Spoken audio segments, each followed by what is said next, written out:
Welcome back into another episode of the Daft on Draft podcast. I am your host, Corey Kinnon, alongside James Foster. Once again, we got a little Dafter draft out of the way on our last episode, and we're back into tight end talk here, wrapping up our tight end talk. Actually, we've got 6 tight ends to talk about here. Again, we talked about the bigger 5 in the first episode. And now we're going to talk about 6 others here.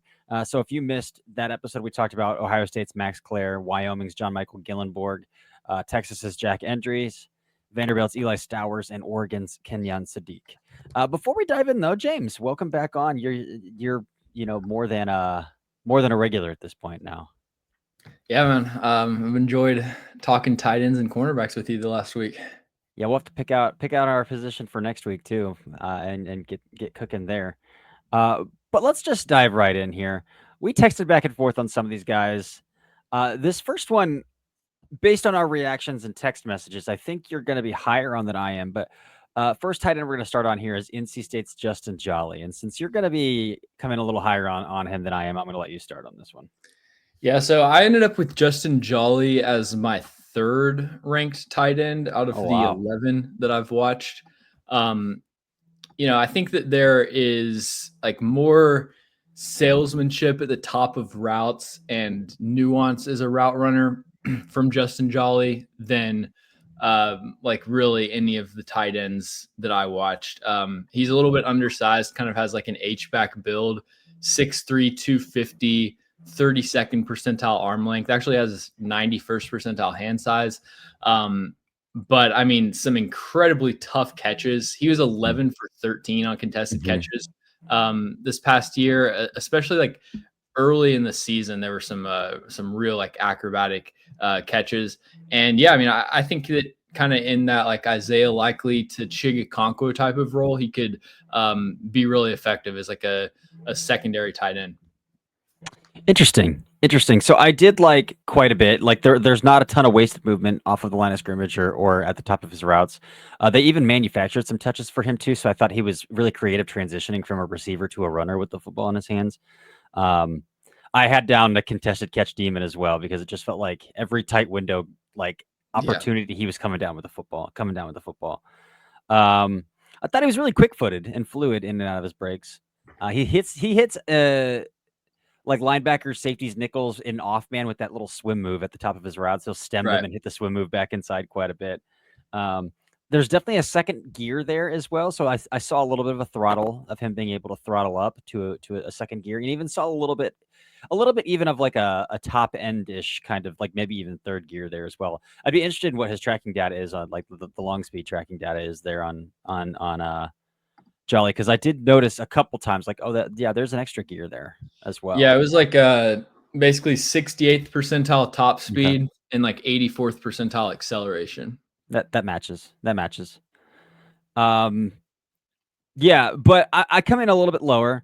I think you mapped out the tiers of tight end blockers. Of like tier 1, it's like, oh, their effort, like they're worthless. There's no effort there. Tier 2 of like, oh, this guy's gonna throw his body around, but he's gonna do like as much as he can, and it's still not gonna be great. I think he's more of a tier 2 blocker. Like I saw some effort there. I saw a lot of willingness to go out there and give the effort as a blocker. I thought, however, as awesome as he was down the seam, like deep down the field, working over the middle, I thought he was way too timid, like crossing face with linebackers, like trying to sink into green grass over the middle of the field, like at the intermediate level. I thought he was way too timid and afraid of contact, kind of working at that level, which impacts his ability to kind of find that space versus zone. And so that was a big hesitation of mine. And I also didn't really see him separate. I think there's a reason he has to have a lot of contested catch situations. It's because I didn't really see a ton of like nuance with his hands at the top of routes to create that extra nudge or anything like that. And then again, the 68th percentile top speed, I think matches where even working vertically, I think he does a good job to stack, but he still doesn't create much of a cushion between him and the defender working down the field. So had some separation issues there as well. I think I came in with, where did I come in with Justin Jolly? I came in with a late 4th round grade on Jolly. So okay, that's exactly the grade I had. So okay, so Yeah, okay. So we sit with the same grade. I'm just higher in a couple of these other tight ends than you are. Yeah, So I don't like this class really that yeah, much. it's not great. So he slides in at tight end 6 for me. I have Stowers and Endries ahead of him still, along with Okay. Gillenborg and Claire. But so he's gonna slide in right there at tight end 6. The next tight end we're gonna talk about, I'm actually really excited about. Actually, tight end 7, because this tight end slid up my board actually. Georgia's Oscar Delp. So he wasn't very productive, and I know people talked him up last summer in summer scouting, even though he didn't really have any experience coming into that summer. And then he didn't really produce the way that people thought he would. I think you could call that a product of Mike Bobo, a product of Carson Beck, a product of whatever you want. The sticky situation is it's not going to get much better this year because they do have the same offensive coordinator, and what we saw from Gunnar Stockton wasn't promising at the end of the season last year. So the production still might be the same, but when looking at the traits of Oscar Delp, man, I came away way more impressed than I thought I was going to with Oscar Delp. And I know he doesn't have a very high NFS grade, like a UDFA NFS grade. Doesn't make a lot of sense to me. I put a 3rd round grade on Oscar Delp. The NFS grade seemed even weirder to me than the Blesto grades. A little this bit. year. A little bit. Yeah, they're all over the map. So what I didn't quite like about Oscar Delp is a lack of play strength through contact. He can't really bang with the big boys as a blocker, and it also showed up at the catch point, like contact through the catch point. I didn't think he was overly stellar at working through contact or traffic to haul the ball in. And then I think his body tempo, like his route tempo, is a little out of control. So I think he accelerates really, really well. Yeah. Like he gets to top end speed really well, and I'm pretty impressed by his top end speed. I noticed it. I think he was in the Tennessee game. That's the game I was going to mention. He ran this like slot fade against their safety, where you really see the burst like once he eclipses like 2 yards past the line of scrimmage. Yeah, I think it was the Tennessee game where he caught that post in the back of the end zone. I think it might have been his second touchdown in that game, because the first one was in traffic. It was really impressive on a post. The second one, I think, was more of a, like he was more open on that second one, but like he almost carried himself out of the back of the end zone and like had to like, oh shit, I got to get my foot down. So like I think he could have a little more body control, a little more throttle control, working through his routes. But outside of that, again, that vertical burst, that vertical juice, I think he's a pretty sudden mover. I saw some refinement in his stems and like his suddenness through his stems as well to create some leverage. I saw subtle nudges with his hands at the top of routes to create little cushions of separation to give himself a little more of a cushion between himself and the defender. One drop all season long. Again, not a plethora of targets, but one drop all season long. Yeah, man. I think he's coached well as a blocker. Like you can see him really trying to get his hands inside and really trying to keep his feet moving, but like he's just not, the play strength's not there as a blocker, but you can see that he like is at least technique wise coached well. Outside of the like run blocking, I think he drops his eyes a lot, but yeah, as a weapon in the passing game, man, I came away really impressed with Oscar Delp's tools. I'm with you on Oscar Delp. The burst through his routes was really impressive. Burst off the line of scrimmage, and yeah, I mean he was on my radar early in last year, and then I kind of just stopped paying attention to him because they never threw him the ball. But Georgia was just so hurting for like reliable targets last year. That it felt like every time that Carson Beck actually did make a good decision last year, Arian Smith dropped it. So I don't know why they didn't feature him more in the passing game. But yeah, I had him tight end 5 ahead of Endries. The blocking was not very impressive. And then like another tight end in this class with sub 32-inch arms, which is a problem. I mean, out of the 11 tight ends we watched, the only player with verified arm length above 33 inches is Tanner Koziel at 33 3/4. So if you care about arm length, this is not the year for you. Yeah. But yeah, man, Oscar Delp is a nice weapon in the passing game. I like him. Yeah, he has like an H-back versatility to him as well.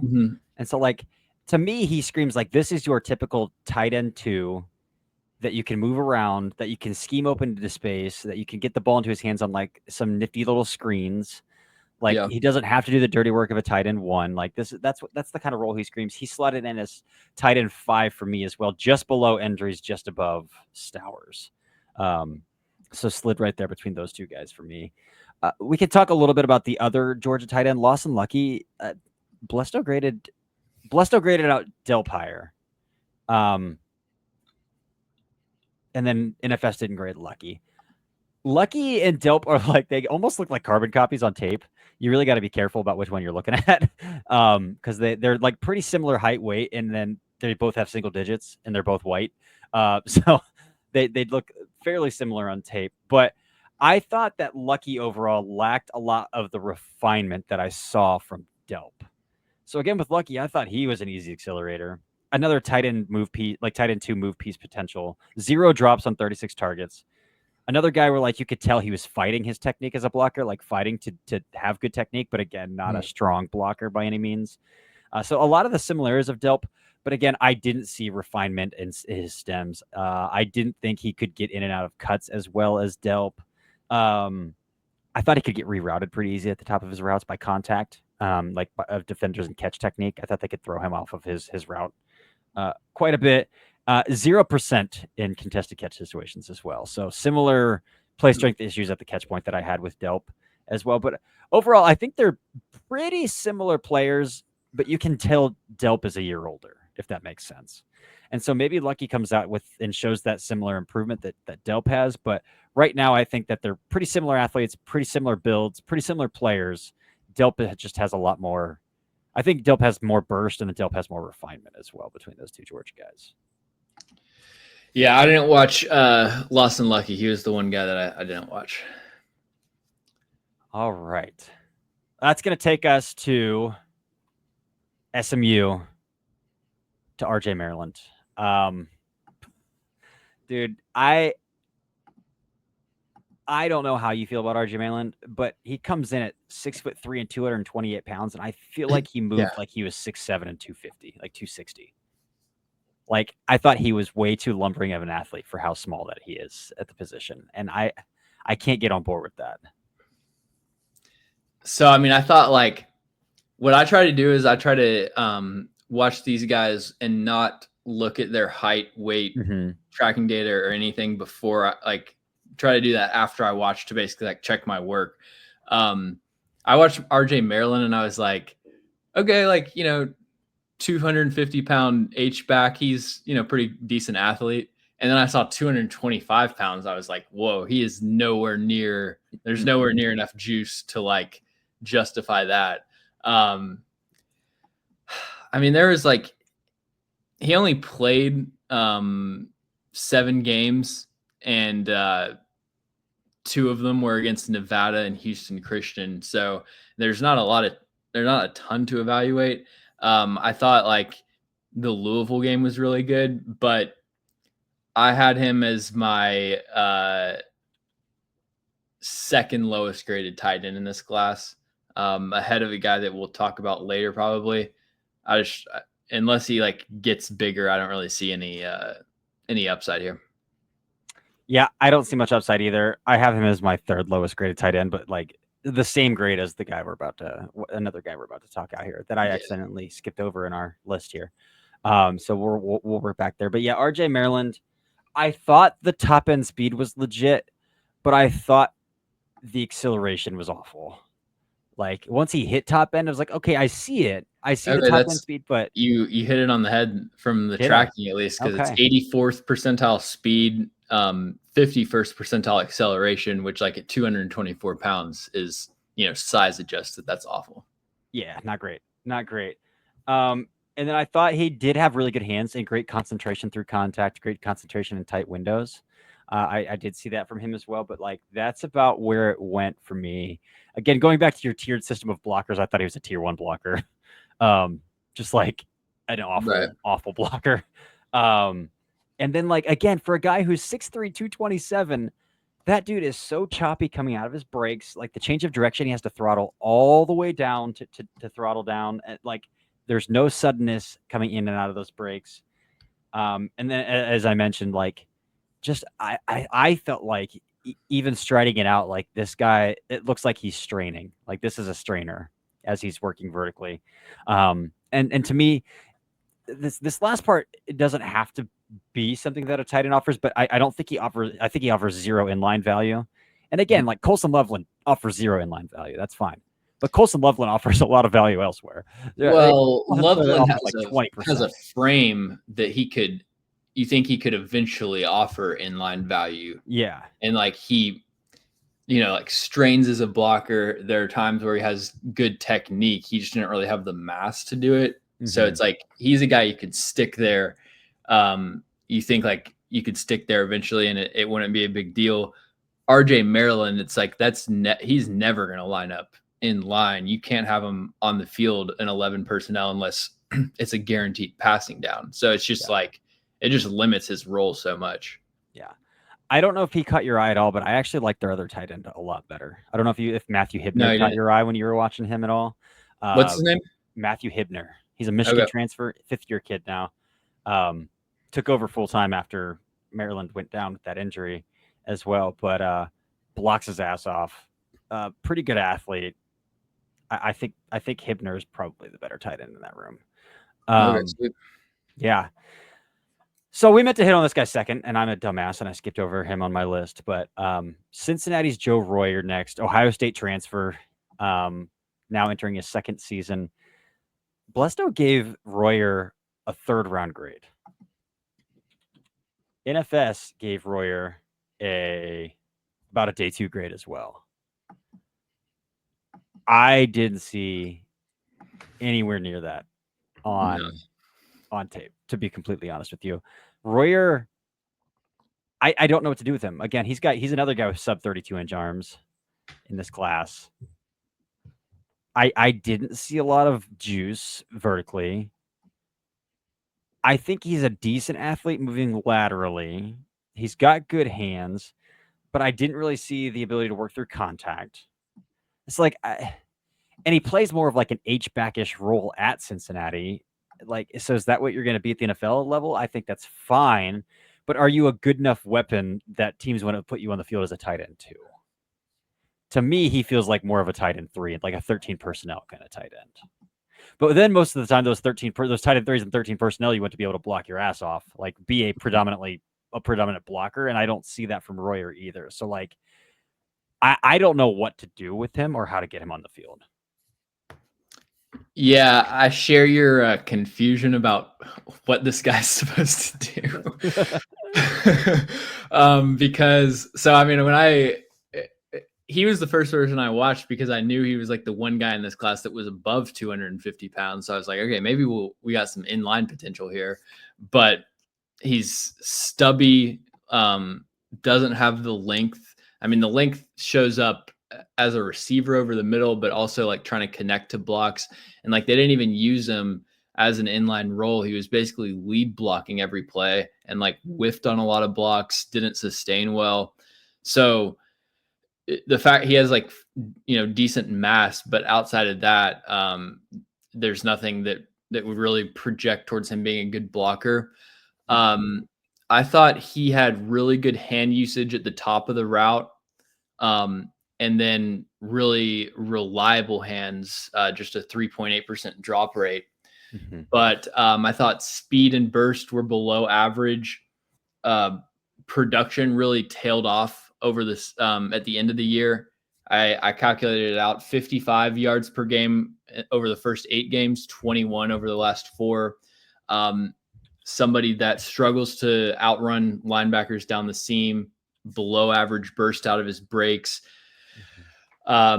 Pretty narrow catch radius and not very creative after the catch. So yeah, like you said, tight end 3 at best to me, but I had an early 7th-round grade on him. So probably if we're thinking of this guy as a 3rd-round pick, he's just not somebody I would be really in his draft range to pick. Mm-hmm. Like I almost think that like an Alec Ingold or Kyle Juszczyk role is like best for him, but like those guys are 6'1" and kind of sawed off and they can get into Yeah. like guys' You'd have chests to as show block. some Like, tenacity as a blocker. yeah, and so like I don't even think he's 6'3", so like he's automatically losing leverage battle, like the leverage battle right now, and like I just struggle because I'm sure the tracking data matches there as well, but I don't see the athlete. I see the hands. And so maybe that can get you on the field as a tight end too for teams that run a lot of mesh and you just want a guy who can sit in the middle of the field, that third read on mesh and be reliable when you have to get it to him, like have to get there. It's a rough projection for Joe Royer though. Moving on to the last tight end here, and this is the guy who graded out as the lowest graded tight end for me. It is Ball State to Wisconsin to then immediately Houston transfer tight end Tanner Kozoil. So yes, he transferred to Wisconsin in the winter portal, re-entered in the spring portal, and then wound up at Houston. So that's how his journey has gone. But he is listed at 6'7". I don't know if he is. Oh yeah, he is here. 6'6", 251, 33 and 6/8 inch arms. So a lot of length there, but that, in my opinion, is about it. Okay. Yeah, man. Another guy that I think is stiff as a board. So, like, when you were talking about getting in and out of breaks, he's got to throttle all the way back down to 0. Yeah. And it takes, 4 or 5 steps to get to 0 to get in and out of breaks. Another guy, even though he's 6'6", 251, I didn't think he was a hard athlete to bump off of his track. Like linebackers, cross fingers, like second level and catch technique, guys getting hands on him. Well, if Didn't you're fight through tall, contact. if you're so tall, it's like the Your same frame's thing exposed as hell with guys like Savion Jones last year. When you try to do like a cross face move as a pass rusher, when you expose your frame and try to swim over, it's like a lot easier for blockers to latch onto you at that size. Yeah. Speaking of a defensive line analogy comparing to a tight end, Logan Hall out of Houston was this guy for me, the Bucks draft in the second round. Like he would always try to do that arm over. It's like, dude, you are giving you're standing straight up and giving your chest out every time you try to do this. But yes, that kind of applies here as well. Like he's just got so much frame exposed because he's so long. I didn't think he could turn up field. So like when he caught a pass near the boundary, like he could not turn up field at all. No ankle flexion there. Throttling down looks painful is what I wrote in my notes. And just like I looked this up, he had 123 targets. He's playing at Ball State, and like he was the only person like target to throw the football to, but he had 40 contested catch situations, and was like That's hardly the first over thing on my weaknesses. Yes. 40 contested, which means that dude ain't separating. Yeah. So like you can't be that big and not be able to play through contact, and can't be that big and not separate. Like your ideal scenario is what? You're Joseph Fourier that 1 year at the Lions where he caught like 1 million touchdowns on like 30 targets total. Yeah. They you just remember threw the ball that to him in the red zone. Nebraska tight end from a couple years ago? I don't think he got drafted, but do you remember who I'm talking about? I can, but I can't. Number 9, I think. Yeah, he got Taylor Volkovec. Yeah. Tanner Volkovec or something like that. Yeah. It reminded me of. That's a pretty similar thing. I put a 7th round grade on Kozoil. Kozoil. I did think he was a pretty easy accelerator. Again, he was Ball State's only weapon, so they would manufacture touches for him, and he showed the capability to handle some manufactured touches. And I thought, again, his great frame, he was good at plucking the football out of the air. But I think that's the positives I have written down for him. Yeah, I was blown away with the ability to high point and like reach back for the ball. There's kind of no such thing as an inaccurate pass down the seam. So that was really impressive to me. I thought he was surprisingly elusive in the flat, like or an open space, like right after catching the ball, being able to make the first tackle or miss. Usually like I remember Jared Wiley. Usually these really tall tight ends, when they catch it it's like they're on stilts after the catch, trying to shake somebody. But Mhm. he actually had a little bit of ability to make people miss, but he just can't get open. Height makes it really difficult to win leverage at the point of attack as a blocker. Also, um, I thought he was an efficient route runner for his size and like kind of crisp, but it's just like there's no burst out of the brakes. Like you said, he's got to gear down all the way to 0 at the top of the route. So I had a late 5th on him. Okay. I was a little bit higher on him. Like I prefer him to Stowers, definitely to Interesting. RJ Maryland and Joe Royer. I'm not a big Stowers fan. I believe in the athlete there. Okay. And knowing that he's a converted quarterback, like he's only been playing tight end for 2 years. Like I think I Yeah. can 3 years. I can get there a little bit with Stowers. But yeah, I ended up with Koziel at tight end 7. So Okay. lukewarm on him. Yeah. So now that we have talked through 11 of these guys, well, I guess you got 10 because Lost and Lucky didn't get. Do you want to go through and rank these guys? Yeah. Do our rankings? Okay, you go first. All right. At number 1, I've got Max Clare out of Ohio State. Number 2, I've got John Michael Gillenborg out of Wyoming. Number 3, I've got Justin Jolly out of NC State. Number 4, I've got Kenyon Sadiq out of Oregon. Number 5, Oscar Delp out of Georgia. Number 6, Jack Endries out of Texas. 7, Tanner Koziel out of Houston. 8, Eli Stowers, Vanderbilt. 9, RJ Maryland, SMU. 10, Joe Royer, Cincinnati. And then 11, Jack Velling, Michigan State. Oh, you threw Jack Velling in there. Okay. Yeah, I've got 1, Max Clare, Ohio State. 2, John Michael Gillenborg, Wyoming. 3, Kenyon Sadiq, Oregon. 4, Jack Endries, Texas. 5, Oscar Delp, Georgia. 6, Eli Stowers, Vanderbilt. 7, Justin Jolly, NC State. Oh, man, I lost it. 8, Lost and Lucky, Georgia. 9, RJ Maryland, SMU. 10, Joe Royer, Cincinnati. 11, Tanner Koziel. Yeah. You hate him. Yeah, I did not. I saw Dane Brewer was saying on Twitter that Kenyon Sadiq is his tight end 1, like by a clear margin. I see the ceiling. I see Yeah. the argument, especially for summer scouting. You're kind of shooting at ceiling a little bit. Right. Yeah, he's like. I think Dane's really a guy that's like, if you can't block, then I don't really want to talk about you that much too. So that makes a lot of sense in this class in particular. Yeah, I wouldn't even like. You could have almost anyone as tight end 1, and I wouldn't even criticize it because like I don't even have a day 2 grade on any of these guys. So it's really interesting. Yeah. I've got day 2 grades on 4 or 5 of them. Really? But yeah, 3rd rounds. Well, I've got a 2nd round on Claire, but then 3rd rounds on Sadiq, or Gillenborg, Sadiq, and Delp, and Endries. So 4 3rd rounds. Yeah. My grades are kind of like deflated a little bit by like round when it comes to summer scouting because Do you kind of bell curve it? I do it like I imagine like what if they were entering the draft now and they don't have another year to like fix this, prove this. It's kind of like so the assumption is that most of these guys, especially the younger players, will improve their grade, like Kenyon Sadiq especially. But yeah, it's kind of bleak if you need an inline guy though this year. Yeah, very, very bleak. Very bleak. All right.